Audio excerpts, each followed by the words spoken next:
Man, you won't believe the crap I went through last summer. Cops showing up at dawn, blue lights flashing across my grandpa's old cabin like some bad crime thriller, accusing me of trespassing on land that's been in my family for generations. All because this entitled nightmare of a woman, Linda Hayes, decided she was queen of Lake Harmony in Wisconsin, calling the shots on everything from dock paint to how loud the loons could sing.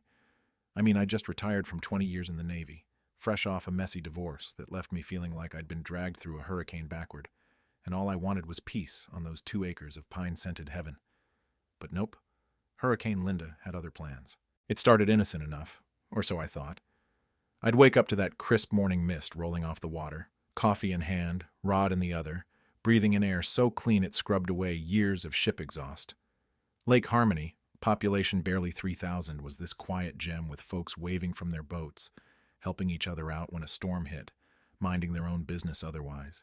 Simple rules that kept everything serene. Then Linda rolls in, snaps up this gaudy $900,000 mansion that stuck out like a sore thumb in our woods, all glass and fake stone, like she'd airlifted a Vegas condo into the Northwoods.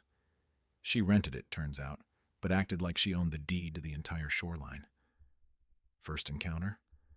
She's puttering over on her overpowered speedboat one misty morning, waves slamming my dock, hollering, "You-hoo, neighbor," in that fake sweet voice that sets your teeth on edge. Pulls up, flashes a smile wider than a used car lot sign, and says, "I'm Linda from the Grand Manor across the bay, here on official HOA business." HOA? What HOA? We never had one. This was free-range lake living. But she's waving this folder like it's the Constitution, going on about aesthetic standards, and how my rusty aluminum boat and Grandpa's tackle box were dragging down property values. I set my mug down, steam curling up, and tell her straight, "Lady, this cabin's older than your Botox. No covenants on my deed, and that's how it'll stay." Her eyes narrow, that smile cracks like thin ice, and she snaps, "We'll see about that, sailor. People like you ruin nice places." Guns the engine, sends a wake that nearly swamps my gear, and speeds off, leaving a stink of fuel and cheap perfume hanging in the air. Right then, my gut, the one that kept me alive through 3 tours, whispered this wasn't just neighbor BS. This was a declaration of war, and I'd been conscripted without signing up. As days turned to weeks, Linda ramped it up, her desperation leaking out like oil on the water. Turns out she was drowning in debt from a failed real estate flip in Milwaukee, using the mansion as base for an illegal short-term rental racket, turning quiet cabins into party pads for city tourists, all while preaching community harmony to cover her ass. She'd send these fake violation notices, $600 fines for unsightly fishing equipment, taped to my door like eviction threats, looking all official with seals she'd probably printed at Kinko's. I started digging, old Navy intel habits kicking in, hit the courthouse in Pine Ridge, where this sweet clerk named Mabel, hands knobby from years of filing, whispers, "Another victim, huh? That Hayes woman's been sniffing around liens and codes like a hound on a scent. My deed? Clean as a whistle, no HOA hooks." But cross-checking records, Bam Linda's association, had maybe 10 members out of 50 properties.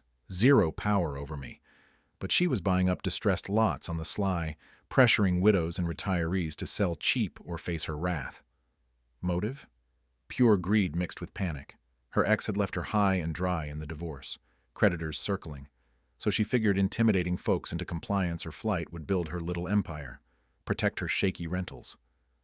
I tested the waters on the local Facebook group. Anyone else getting HOA BS from across the bay?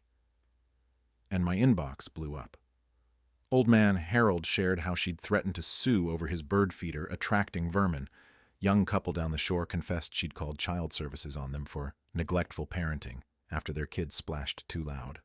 We formed this ragtag group chat, harmony defenders, swapping stories late into nights scented with campfire smoke, realizing Linda wasn't just annoying.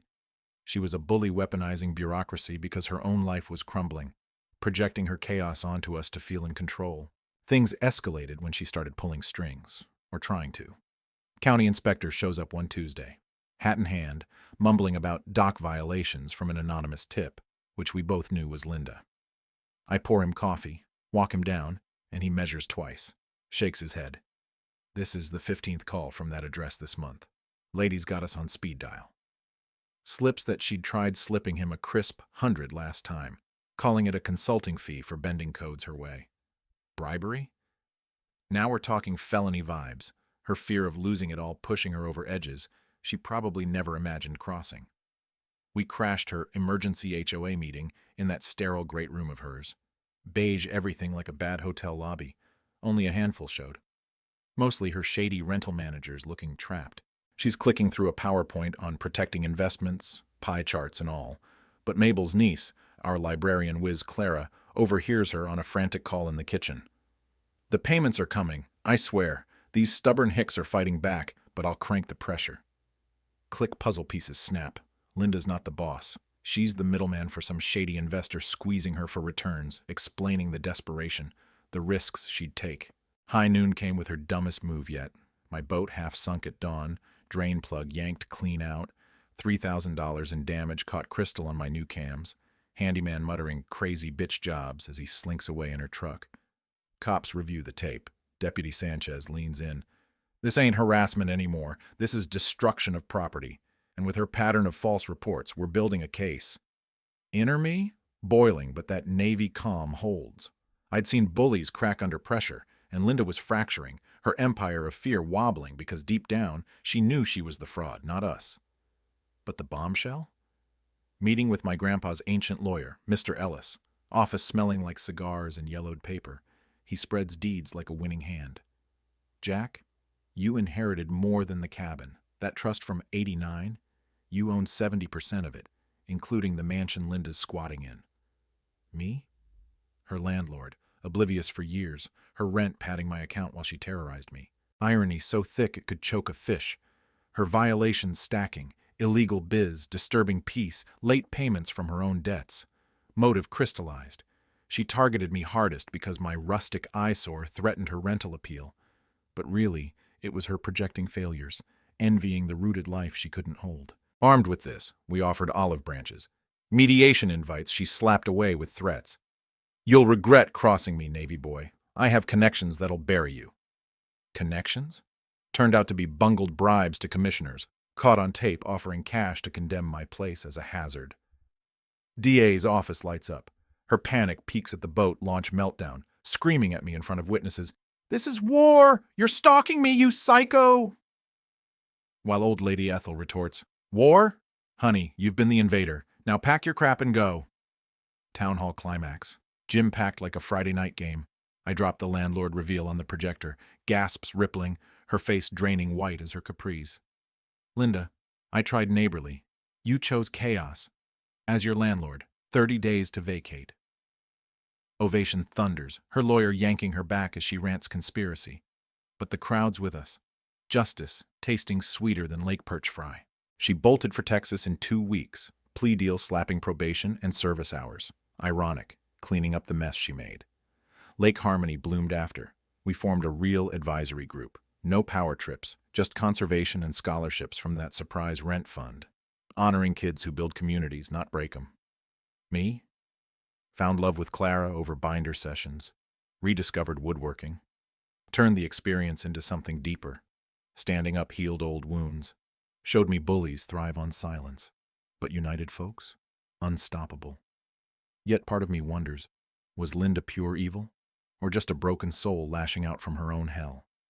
Makes you think about forgiveness versus accountability in these tight-knit spots. What about you?